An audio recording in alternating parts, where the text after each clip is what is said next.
Hi everyone, welcome to Waterhouse Forde. Today we're going to do a little bit of work on the compressor and the air system in general. The first thing we need to do is to service the air compressor, which basically just means changing the oil. That'll be the first part. The second part is to connect. I've got here a new filter. It's a water trap in the first canister. Which allows you to, it's got a quick and easy release there just to empty any moisture that might collect in there. It also has an oiler, but we won't be using the oiler to start with. The main reason for this is really just to dry the air, primarily for bead blasting. So we're going to fit that. That's going to go in here. We've got to extend it out. Sorry, let's turn the camera. So it'll connect. We are connecting directly into here normally. What I'm going to have to do is extend the line out so that this can sit in line with that, and then the outlet will come out here. So those are two jobs we need to do. I've also got to restore or clean up one of the quick connect couplers, which is leaking. I believe it's because of corrosion. Again, because we've got moisture in the air. And then the other thing I want to do is I need to replace the electrical switches that the compressor is connected to with slightly heavier duty ones, because the ones that we've been using are a bit light, and they seem to be playing up a little bit. So a number of jobs to do, but the first one, as I said, is servicing or at least changing the oil in the compressor. Now, I've never done this before, so I'm kind of learning as I go, but having a quick look at the manual, there's a glass here. Let me zoom in for you.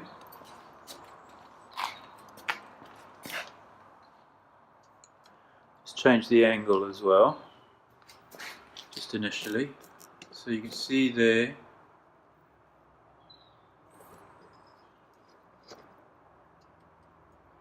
there's a glass viewing window there, and there's a red dot in the middle, and you can see where the oil level is at the moment. So ideally, as I understand it, you want the oil to be in the middle of that dot. So it's slightly low at the moment, but not dangerously so. So as I understand it, we need to remove this, and that will allow us to drain the old oil out. We'll then obviously replace that and top it up, and we top up through here on the top. You've got a filler over here. Now obviously that's on this model. This is the SGS Engineering compressor. I'm sure most others are the same or similar. Most of these components are the same on these machines, or very similar.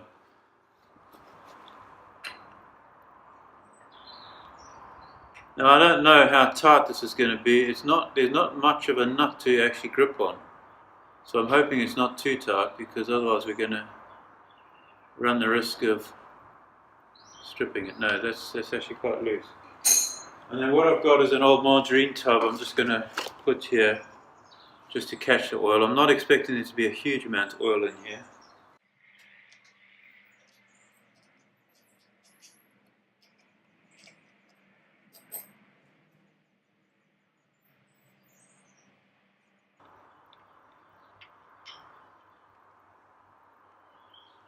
We've had this machine for a year, pretty much. It doesn't get used a heck of a lot. It's maybe had, in the year that we've had it, it's maybe run, I'd say maybe 20 hours in total. So it's not a heavily used machine. You can see that oil is quite black. Now obviously, as a first oil change, that's partly to be expected.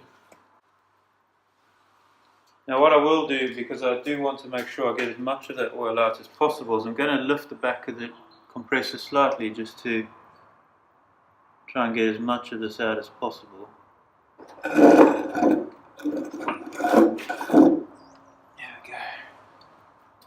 And that will just hopefully allow the oil, all of the oil to run out. I'll just readjust the camera now. This is a very good machine. I'm very happy with it. It's a 100-litre tank, and it's a 3 horsepower motor, electric motor, and it delivers 14.6 or 14.5, something like that, cubic feet per minute, which for what we do is absolutely plenty.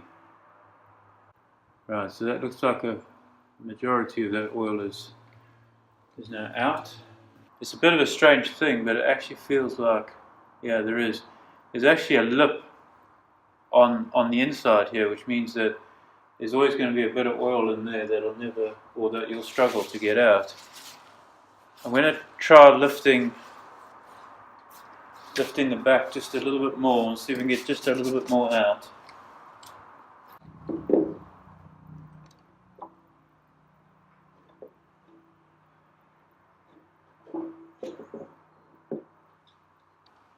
There we go. Got to be careful not to allow the oil to come out of this margarine tub, but we'll let that drip a little bit more. As I said, the filler point is here. Now, the manual's not entirely clear. It says to just remove it, but I don't know whether it's a thread now. Seems like you've got to pull it out. Ah, the top actually comes off. Okay, so we fill it through there, that's great. I want to see how this seal.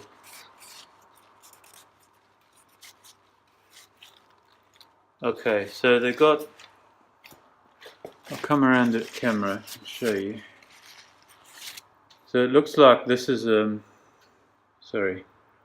looks like this is a rubber seal here. It's been painted, which is a bit annoying, but look, it doesn't seem like it's not like a rubber washer. It actually seems to be molded to the nut, I think. Oh no, I lie. It is actually like a rubber washer. There you can see. Now look, that's still in very good condition. I'm not going to bother with that. At this stage, I think that's still serviceable, so I won't bother changing it. Okay, I've removed the rubber now so that I can measure it. I don't know if the camera is going to pick it up, but there's actually a molding inside here. So it's not a standard washer, but I'm pretty sure standard washer, if we could get one this sort of size, would work perfectly well. So the first thing we want to measure is the thickness. So it looks like it's about 2.8 millimeters. You'd probably get away with 2.3. And that's 3.5 wall thickness, wall width. The internal diameter is probably the most important one, and also pretty difficult to measure on a rubber ring, but we're talking 20 mil. And then the outside diameter, less important, but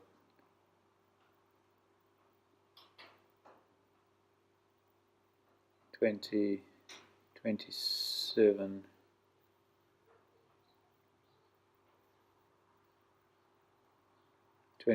mil. Oh, sorry, there you go. So for next time, I'll see if I can find something similar to that, but for now we're going to reuse this one.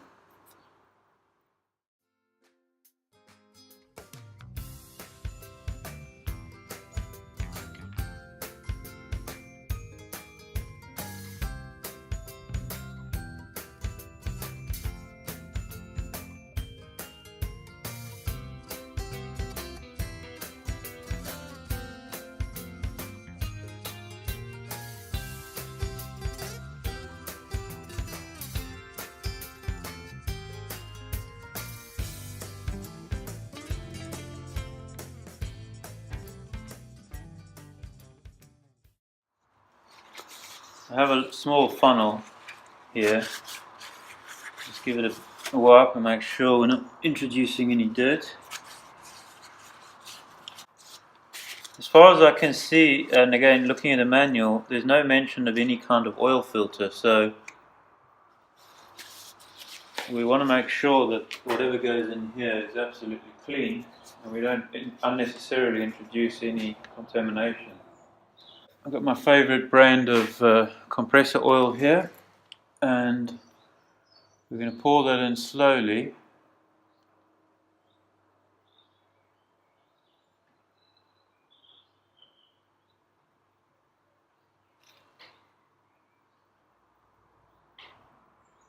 That's going in extremely slowly. It looks like this is some sort of valve because it's actually stopping the oil from going in.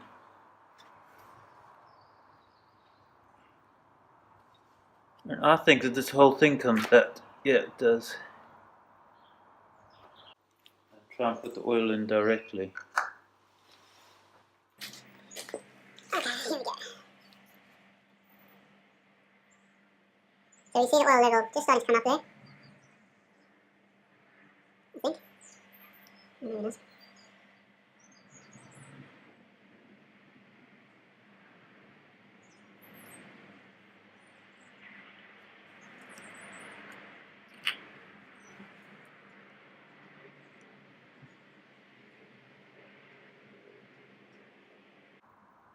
There it comes now. It's just touching the bottom of the red circle.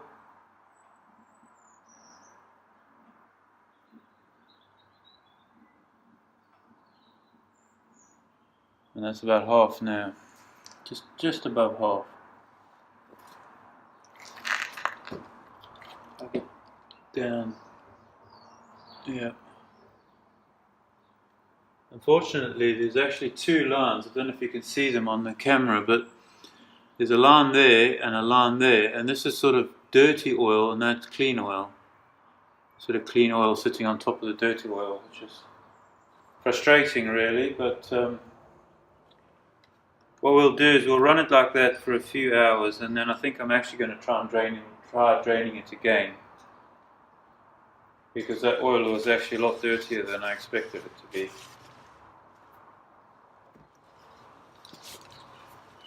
But we'll leave it like that for a few days, run it, use it, and then we'll do this again. Okay, so we can pop this back in.